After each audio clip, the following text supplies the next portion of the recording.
And welcome back to episode 35 of The Hunt. You're joined here in Malta, of all places, on the 10th day of the Equipped and Classic Sub-Junior, Junior IPF World Championships.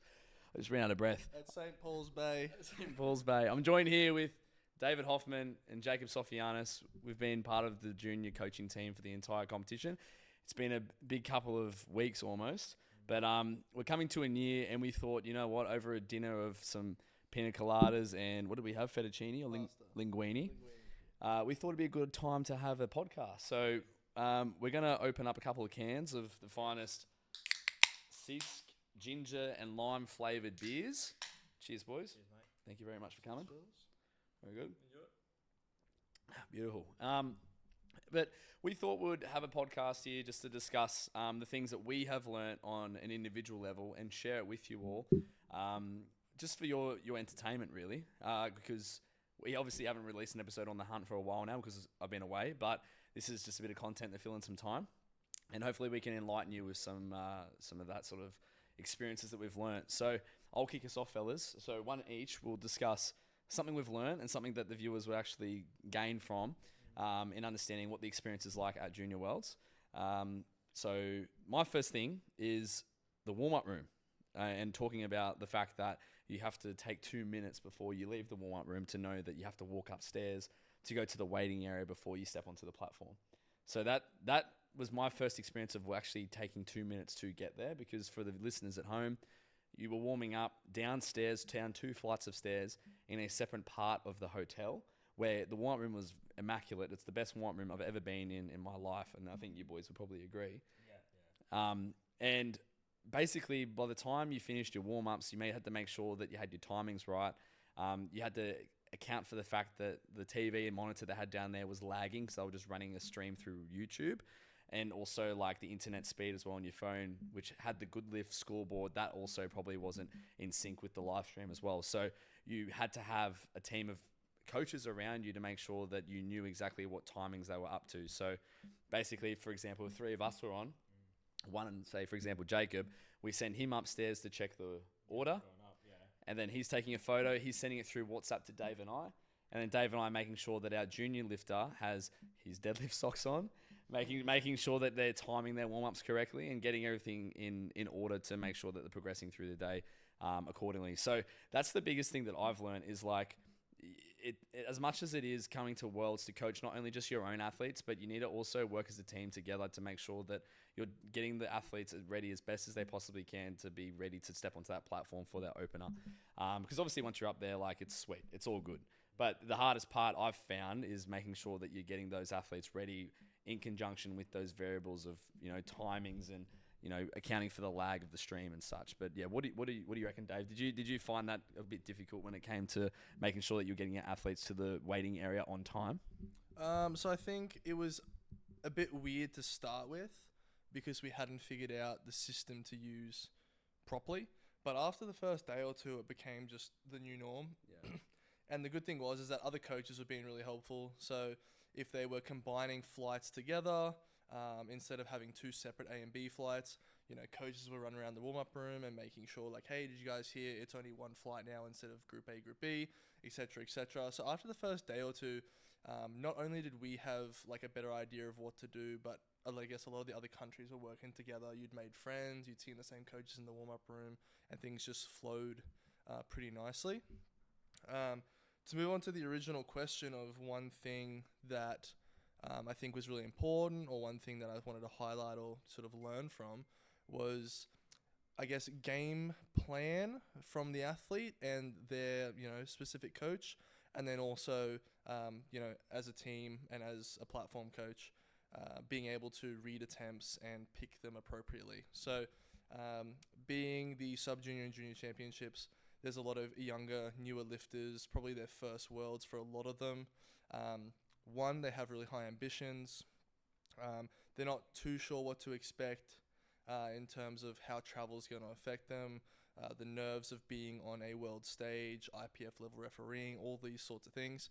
And I think sometimes the game plans that either they had created or their coaches had created were similar to what might have been, you know, provided at a local or a nationals or something that was just at home, where there isn't quite as many variables and things to account for.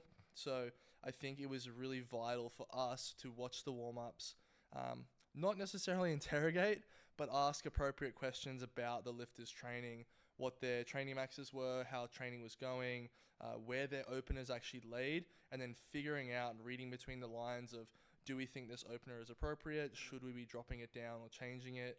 And then if we're happy with that, once they hit the platform, taking a look at their attempts, and then just making smart attempts with, what loads to pick. And I think it really helped having, we've all got a fair bit of experience in terms of, handling athletes. So it helped having seen hundreds and hundreds of attempts, so we could make informed decisions about how high to jump, where we think the lifter is capable of hitting, but also considering the lifter's mentality, and then what the price is going to be if we do take a risky jump. Yeah.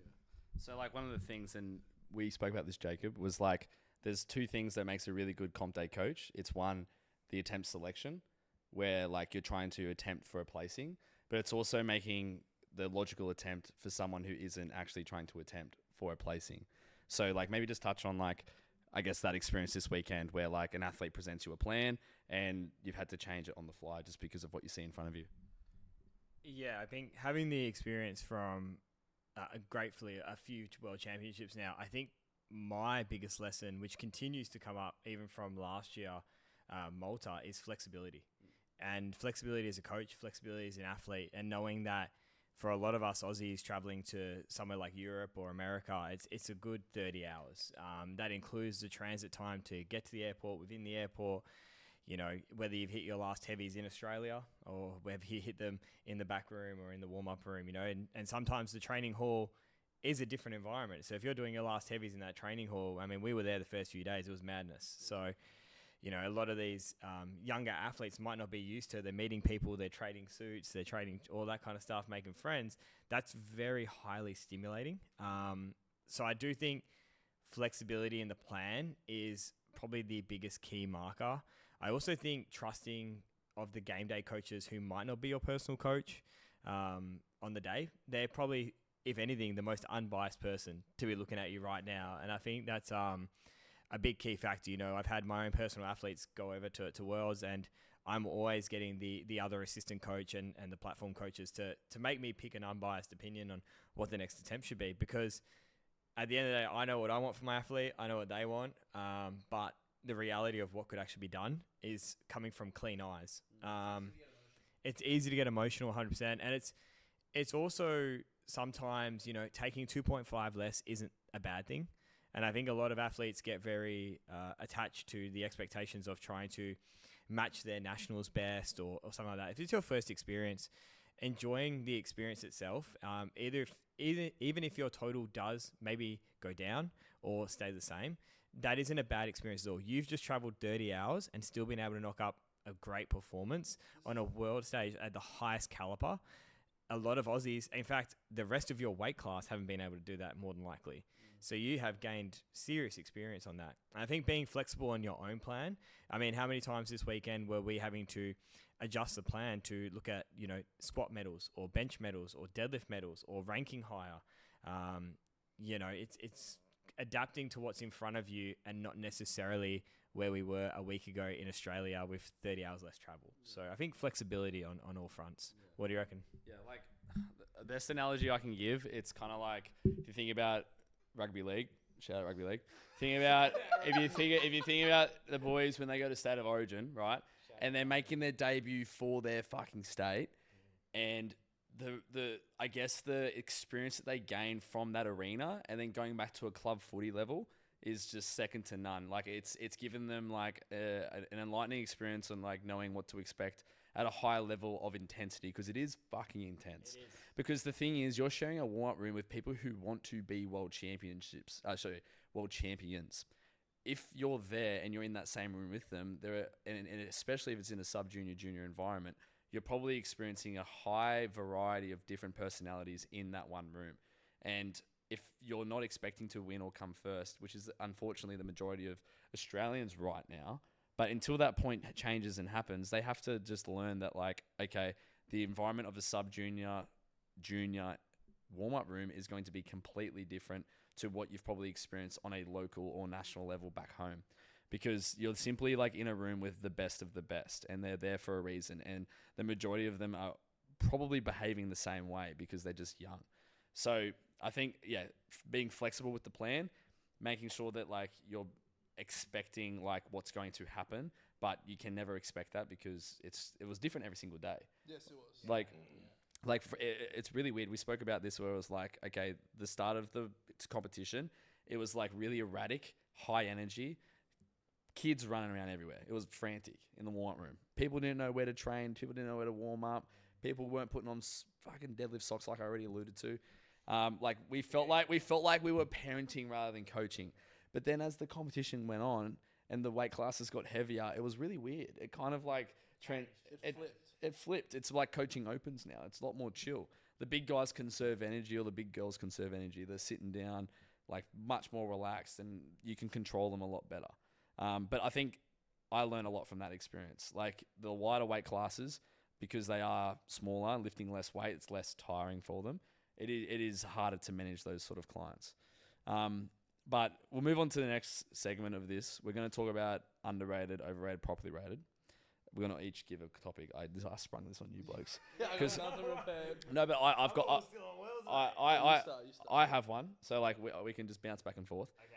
But based on the experience of opens and how that went, do you rate the jury this time round?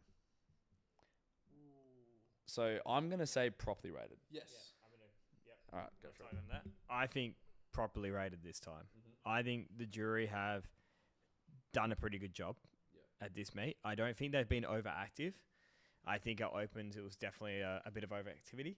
And I think the most notorious thing for people that get most confused on is that elbow depth. And I think this comp has actually been pretty good in terms of understanding a few more standards. There's been a couple of world championships, right? We've had bench worlds that got backed up with open worlds that got backed up with this. So I think this jury has had a lot of experience. In fact, a lot of the jury members I'm noticing were at opens. So I'm wondering if they've kind of taken that feedback on this, call it scrutiny. And I think they've taken that on the chin a little bit and going, okay, we're just going to let these juniors run a little bit and let the referees do their job. Let the referees take the charge a little bit more. What do you reckon, Dave? Do you guys mind if I get a little bit controversial here? I don't want to. I don't want to badmouth anyone or criticize essentially volunteers and think people that are helping grow the sport. But I want to agree and say that it was properly rated, and that I think there was far less egregious calls for one, and two, getting involved when they shouldn't be. I also think I saw the same jury members sitting at the table for almost every session, and I think that led to some complacency and some kind of like, if you're sitting in the same desk for the 6th session in a row and it's 9:30 p.m. at night and you're just like, I'm so tired, I want to go home, I think it's very easy to switch off, look at the screen and just kind of not be super present, and then either ping it because it just looks like that on first glance, or the opposite, be like, oh, that's fine, and let it slide. So I think there was a few occasions where that was the case. But overall, I think this was a much better experience for both lifters and coaches in terms of the jury and what kind of decisions they were making. I agree with you both. I obviously noticed the fact that there was the same people every session. But unfortunately, you can't blame a volunteer sport because they're putting their time and effort and energy and love into it. And it shows because every year, every championship we go to, it's always improving. It's always better and better. Like, this is by far the best competition internationally I've ever been to in my life. Like, this has been so good the way it's been organised. I'll bet the fact there were no blocks at the start of the competition, but it was really well run. So I'm very happy to see that they've taken the feedback on board with the open jury back at Lithuania, because it was significantly better, and that's where I think the sport should be heading. Who has a topic that they want to have it properly rated over? Jacob's got to go first, I think. What do we talk about? I brought up something. Was it the R-rated stuff, or was it the... R-rated? There was no R-rated, mate. It's Malta. Underrated, overrated, properly rated. Close grip bench press. Feet up. talking about that at dinner. I think, and I'm going to segue. I think sometimes people get a bit too focused on being efficient in the lifts that it can be counterproductive to actually getting strong. So I think getting just strong sometimes is heavily underrated. Underrated. Getting heavily, just focusing on getting strong. No, let's go back. It was close grip bench. So close grip bench, feet up specifically. I'll say, if it's feet up, I'm gonna say overrated because I do not like. I'm just like, okay. So from my perspective, I'm just saying, just keep your feet down. One, it's more specific. Two, you can use more weight, which is sick. And three, it's just a more stable environment. So I think you can just push a bit more load. You can work a bit harder. And if the ultimate goal is like, let's be a little bit more inefficient by going close grip, like let's just keep some stability by keeping our feet down so we can punch some heavy load and still, rinse the arms, rinse the pecs, all that sort of stuff. So I'm going to say feet down, close grip bench press, underrated. Feet up, overrated, sucks.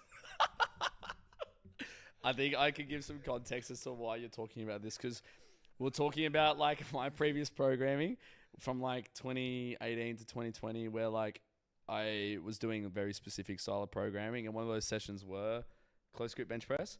But like, I understand your point of view. I also understand your point of view. Here we go.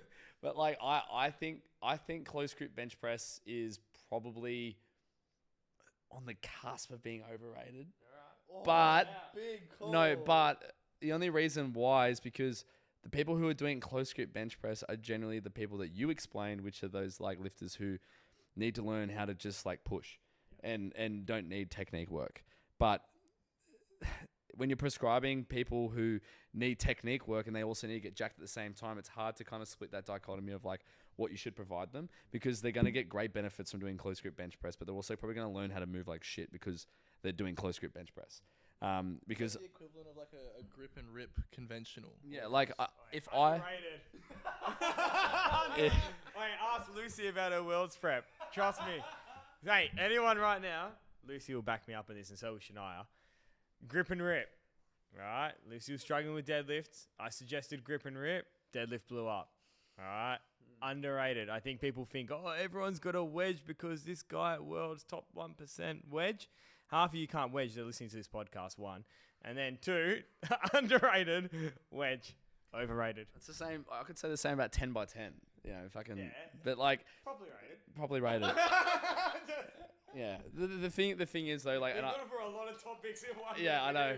I'll I'll finish what I was saying with the fact that like if you're doing close grip bench press, it and you're not a very sound lifter technically speaking, you can press yourself into those like shitty positions that aren't strong in the bench press, like protracting your shoulders, retracting your rib cage, like dropping your chest. Guilty. So like I would only say that like you can do close grip bench press if like you actually know what you're doing, but it comes down to like as a lifter how good you are executing that. I don't know if feet up would help that, but so Davey, that's where I lean more into you, that like feet down would provide that external stability. Thank you, welcome. So yeah, that's my take. I reckon it's a slightly overrated, but I do like to use it for a small bunch of people. Jacob, thank you, mate.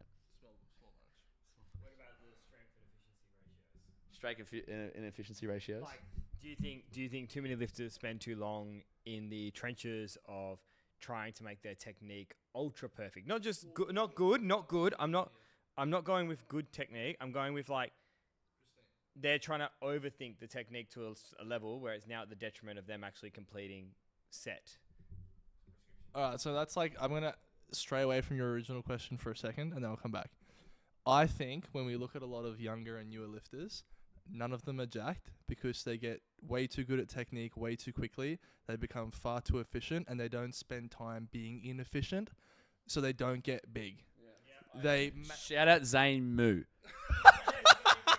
Zane Mir looks like he can bench 180, and he benches what, 140? 140, yeah, 140.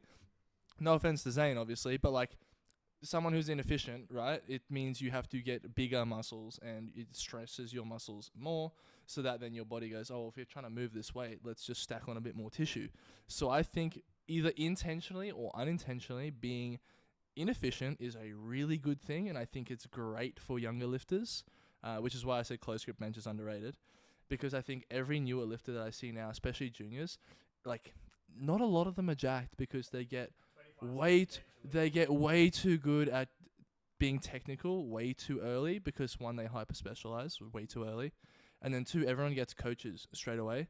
So it's like, bang, all these years that you would otherwise spend being trash and putting on muscle as a result because you suck at moving, all that gets fixed. You get a high arch bench press straight away with good leg drive. You get like a really nice deadlift. You get these really efficient squats where it's not ATG or whatever. So then you just end up in a position where you're just less jacked. And I think those early years are super important to just get as big as you can, because that's super, super helpful. And like it goes both ways, where like if you are one of those hyper efficient lifters because you have been working on technique for such a long time, you can run yourself into an injury because you end up training your tissues in more of a concentric or eccentrically lengthened position. And I think at the end of the day, like like people who also feel sore because they lift with shit technique feel the same way. So that's where like the coach can step in and analyze that biomechanically and be like, okay, I see why your knees hurt because you squat like this. But your quads are huge, which is great because you have tight quads. That's probably why your knees hurt. So like learning those like different ways of how you can coach someone biomechanically speaking, I think is where like technique can be brought back in. But yeah, as Dave said, fantastic point. Like making sure that the lifter is, I guess, unstable to build tissues so the body has an excuse to have muscle in the skeleton. Suck at lifting to get more jacked. I think it's like, I think too many people try to get to that 100% technical proficiency, right?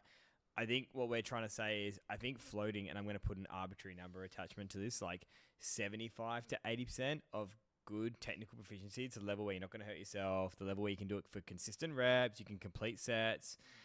I think that's fine. And then you're going to spend more time completing the sets and reps that actually get you strong, the grunt work, the submax work, the accessories really hard, rather than spending an hour trying to figure out how to perfect a wedge to look like perk. Yeah. And that's where I think a lot of them are spending too much time, and they need to get on the hip thrust or some shit, I don't know, hyperextensions. Yeah, like the best thing I ever gave Matty Harper, who's 15 and benches 82.5 at under 52, was literally like weighted push-ups, heavy like chest pressing machine, and like a lot of pressing just horizontally. Like that's... And she's jacked. She's jacked. Like it's like no wonder she can bench 82 at that body weight in that age. She's jacked. Give her 10 more years of grunt work and let's see what she can bench at that point. No, but like I remember I said this to like our close group chat at HPC. Like when she was when she was walking around the warm-up room, you could literally tell the difference between her and these hyper like fixated specific polished benches. Like she benches way more than them, not because of her technique necessarily, but like she was just way more developed. But she's in that 75, 85% range with technique. She doesn't need a super, super high arch or the most perfect leg drive at this certain angle. She's literally strong. Strong is strong. That's another thing from this weekend. Underrated, just being fucking strong. No, I have a really good one. I think we just had the same thought. Is it a deadlifter? Yes. Yeah, this is great. All right. Guys just pick it up. They're so strong. They just picked the bar up. Man, strong is strong. Yeah, like, Zero point, strong is strong. Just so the listeners don't get ahead of themselves. Wait, someone's put a laser through the window. Fucking hell. All right, well, back to this. We had a discussion in the warm-up room at one point where it was like, okay, like do you guys think that there's a difference between a strong deadlifter and a good deadlifter?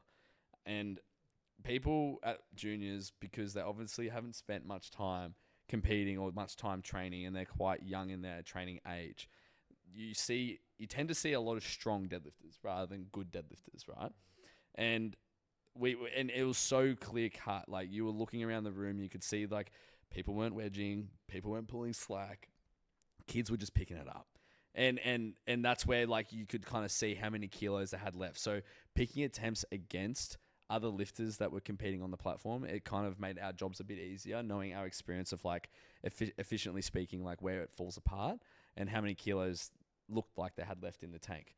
That's why coaching at opens, I feel like, is so much harder, because like the technical proficiency is just that much better. And we can just talk about the fact that, okay, going back to the whole realistic attempt plans, for those of you that didn't tune into Worlds, on Sunday, I think it was Sunday, whatever day that is. Maybe it was like the first. No, it was 59 juniors. Yep. The 1st of September or something. If you go and watch the under 59 junior flight, there was 14 lifters. There was, on the third deadlifts, there was 11 misses in a row. One person hit, and then the next 2 missed. So it was 13 misses of deadlift thirds and 1 hit. And then the next day, I think it was the 52s or 57s. There was 13 lifters, and there was 12 misses and 1 hit. And it's like, I've never seen that in my life. And I find it somewhat hard to believe that in those 2 sessions, all, 10, 11, 12, 13 countries all just made terrible attempt selections for thirds that, 30 lifters just missed, almost in a row, basically. So I forgot where my point was going with this, but essentially, yeah, exactly. Strong lifter, good lifter. If you're someone that looks like you can move, an average weight, or like a 95% of your 1RM deadlift really well because you're just strong and you just muscle it up, and then as soon as it chips above 98, 99, 101, 102%, it just falls apart because you're no longer efficient. You will get punished, and I think that was a combination of that, where lifters hadn't quite dialed in their technique by doing thousands and thousands of reps because they're young, or 2, being inefficient and being strong deadlifters rather than good deadlifters, on top of the fact that juniors are more volatile, more prone to being nervous, maybe slightly worse attempt plans by being too ambitious, all those sorts of things. But I think the point stands that it was very clear that there was something going on to see those kinds of misses with the caliber of coaching that was at the event.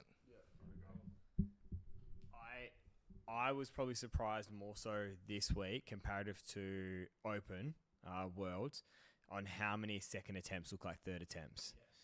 And I think that's a key structure when building out this flexibility in a comp plan, where you're going, okay, just because my opener is, X weight, taking the 2.5 to give myself room can actually be a large advantage, because I say that a lot of people that actually rank on a podium for medaling are just successful at hitting a weight that is meant to be their third rather than over revving it on their second. And actually, that's, as to your point, many people actually miss on their third because they're juniors. They're just not as developed yet.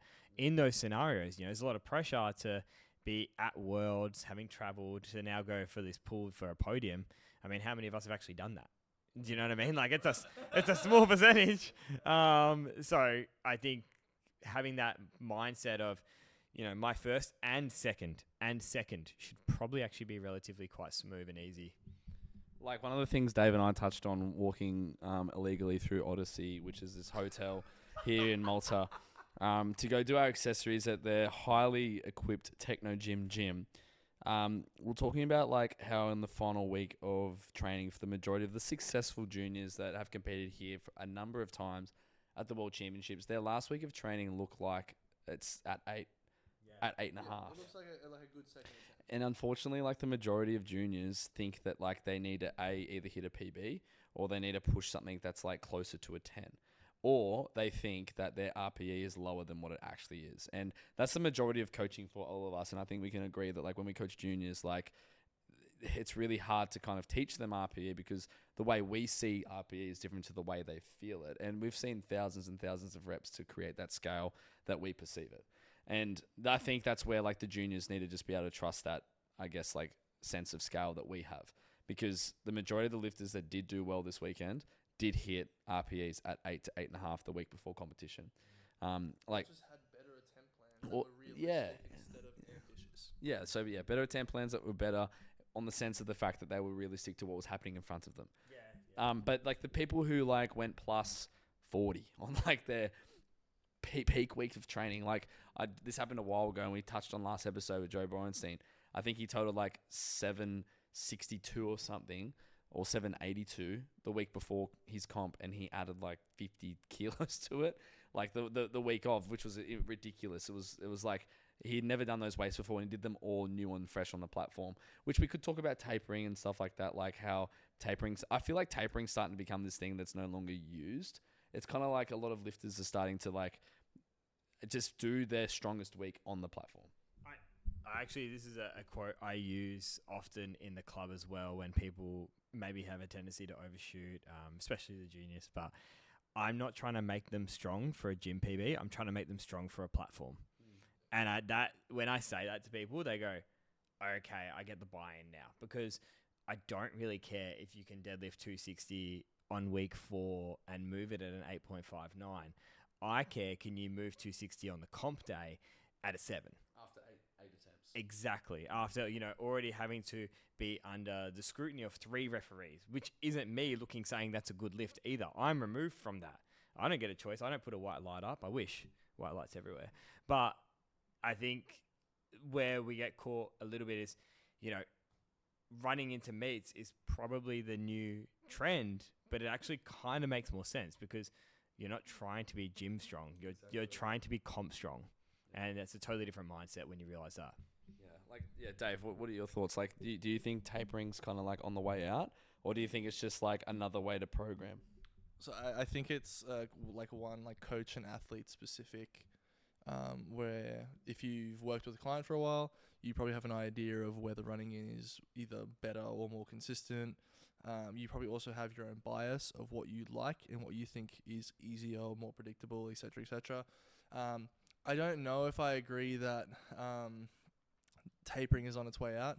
I think people will always hit the old, it's all good, I hit at 10 in my final peak week, trust the taper, I'll peak like a king. And I feel like that's still very much the norm of I'm going to peak like crazy, don't worry, I'm going to hit more than I did in training because of this taper. I think people still heavily rely on that.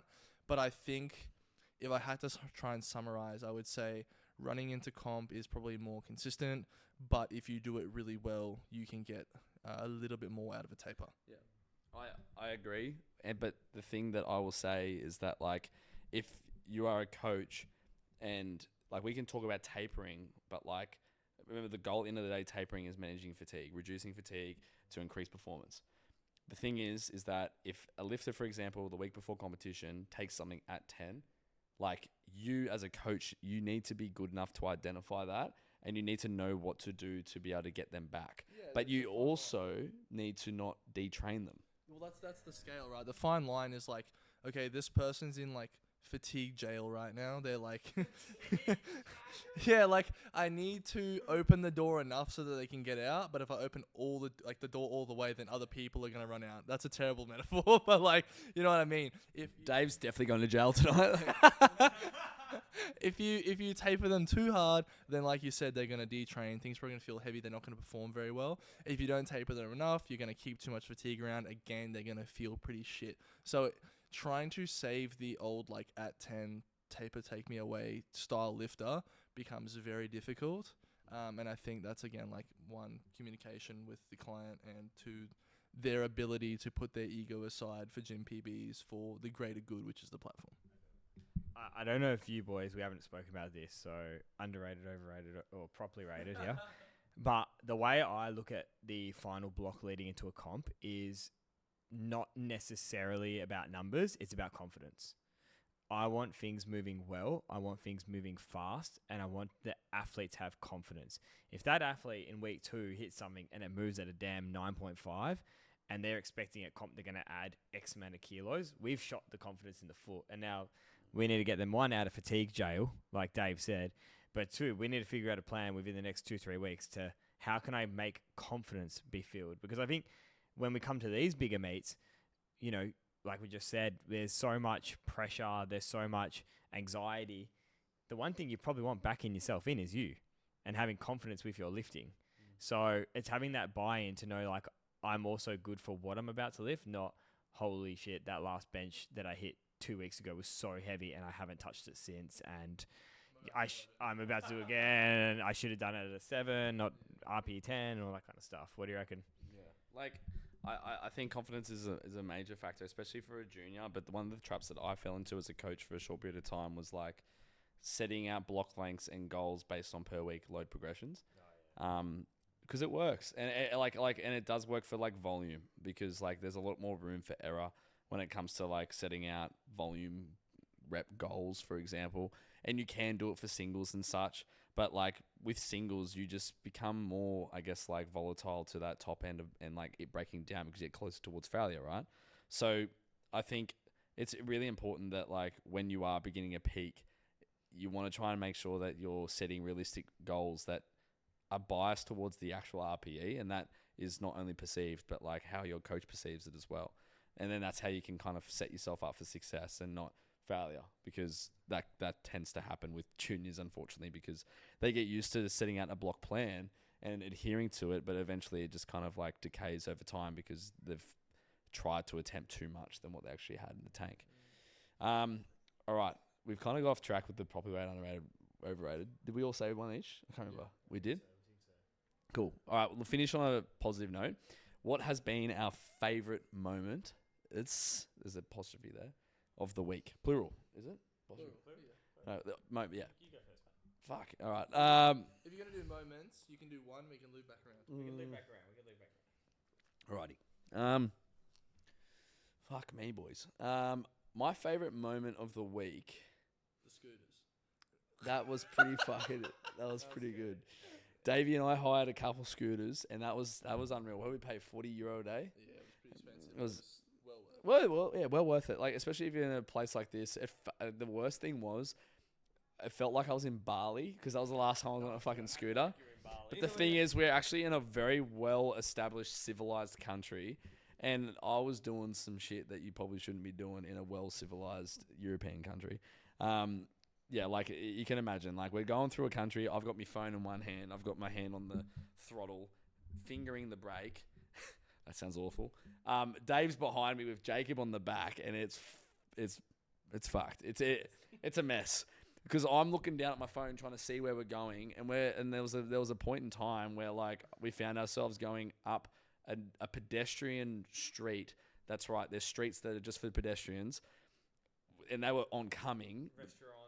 Restaurants, people eating linguine pastas out the front, and we're just hooking up this hill, and I'm like, the Vatican is around here somewhere for us to investigate. St. John's Cathedral's one of the things. That's the best part, boys. We were just trying to get to church. Yeah, we were just trying to we're being good boys. But like the thing is like I'm looking at this map and there's a red line. I'm following the red line, but it's taking me. It must have thought I was walking. I think. Maybe, but like, anyway, we're going up this hill with people walking down, and they're yelling Italian at us, like, and then I'm just completely like zoned in on my fucking Google Maps on my phone. Dave is involved. I can hear him laughing. Jacob's trying to hold his backpack because it's busted out of the canopy behind him. But anyway, That was pretty good. that was pretty good. That would be up there. But like, keep it specific. My favorite moment, it's really fucking hard because like obviously like there was like a world record's broken by Luke. Yeah, I was gonna say Luke Talley's world record. That's insane. Like that's not going to be touched for a very, very, very long time. And although he missed his third, like due to some balance issues with his like press through his legs, like 220.5 at 53 as an subby is fucking like hard. So that would probably be my favorite moment of the week, but it's quite cliche because you probably all were expecting that. So my second moment of the week, like I'm trying to think from like a coaching standpoint, like where like our attempt selection was like really fucking good and it paid off. I'm probably going to say Maybell. Yes, that was that was one of mine. Oh, really? Because that shit was so fun. It was the best. It was good. Like the thing is with powerlifting, like it doesn't matter how you start. It matters how you fucking finish. And if you go 2 from 3 on squats or even 1 from 3, like Matt Foley today, like he nearly hit a total PB on a 1 from 3 squat.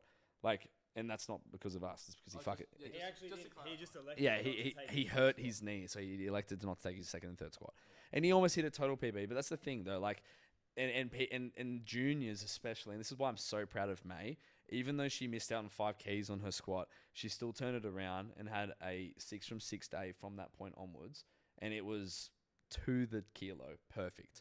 And she pulled herself into the first place, placed herself 5 spots above where she was nominated, and that difference of 5 spots from nominations is literally huge. It's night and day. Like she was meant to be in the prime time session that evening, and she will be next year. Like because she's probably come away from this knowing that like holy fuck, like I'm this close, and she's probably had this like similar to what I was talking about before with the rugby league. they come back from Origin. They know what the level is. That experience now. Exactly Do you right. think May's going out, oh, I'm going to go back to junior nats. I've been under all of this. I know what I'm capable of doing. All these other girls are coming up from local meets. Yeah. Like, May's just traveled 30 hours, added how many kilos to her total? You think her just rolling down the road in Sydney is going to affect her? Hell no. She's coming to fight, and she's going to fuck 'em. And that's a credit to our juniors, like you just mentioned. Like, if we think about opens, I think Lucy was the only open lifter that PB'd her total. Nat did. Lucy and Nat.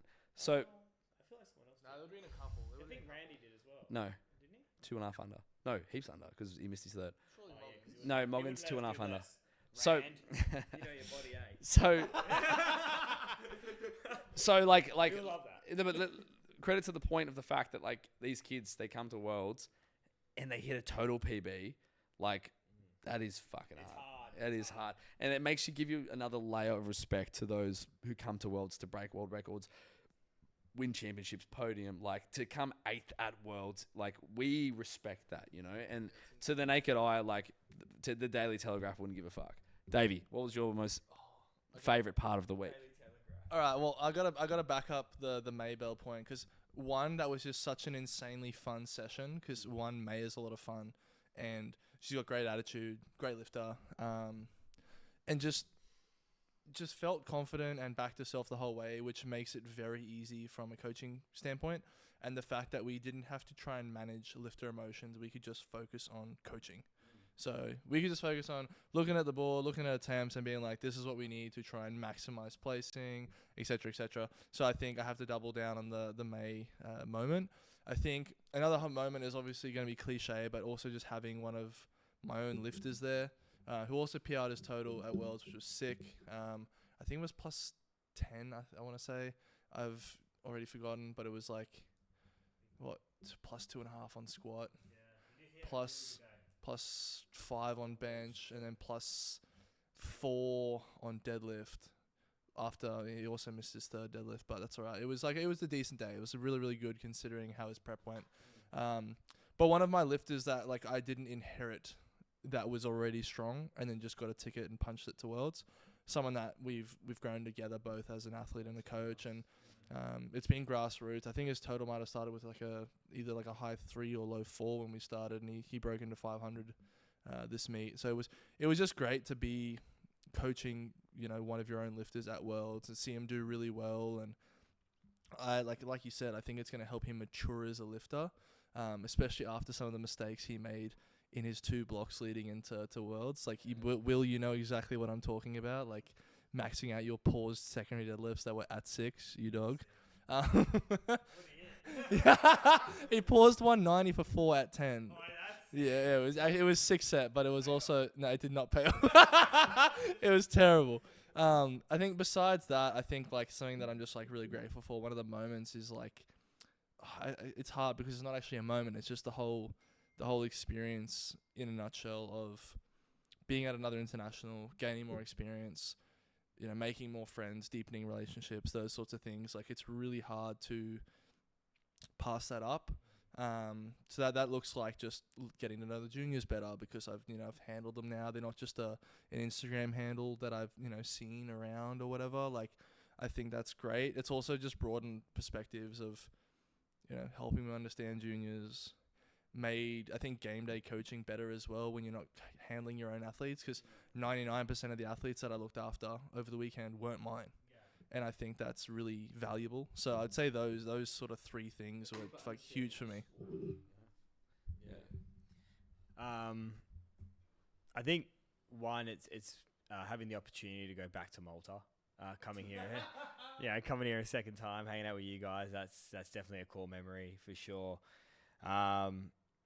I also think just the bias, obviously, if we're going on personal athletes, Daisy, I've been coaching her from grassroots, so to be here in Malta for her, what is actually her second Worlds on bench, she got overturned by the jury twice, and this one she went 9 white lights. So that was really cool. She actually blew her back out a week before Worlds, still came over and still really did well. I was really, really proud of that. We swapped her to sumo 6 days out, like chaos. So I'm really proud of that.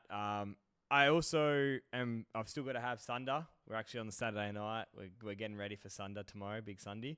So I'm actually really excited because Sunday, this was a goal that he had approached me with a year and a bit ago, and his total back then was 100 kilos, well below what it is right now. So I'm really just excited to see him take to the platform. I'm sure that will also be one of my core memories.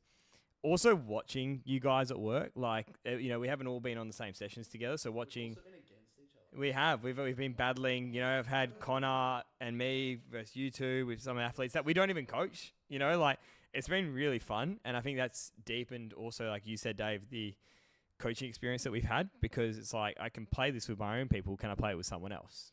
And I think one of my favorite memories at the moment, which is all of this is all on the same level, but something that really brought a really big grin to my face, and it had nothing to do with me, was Simon going for that third deadlift. And it wasn't, it was just the freak of it.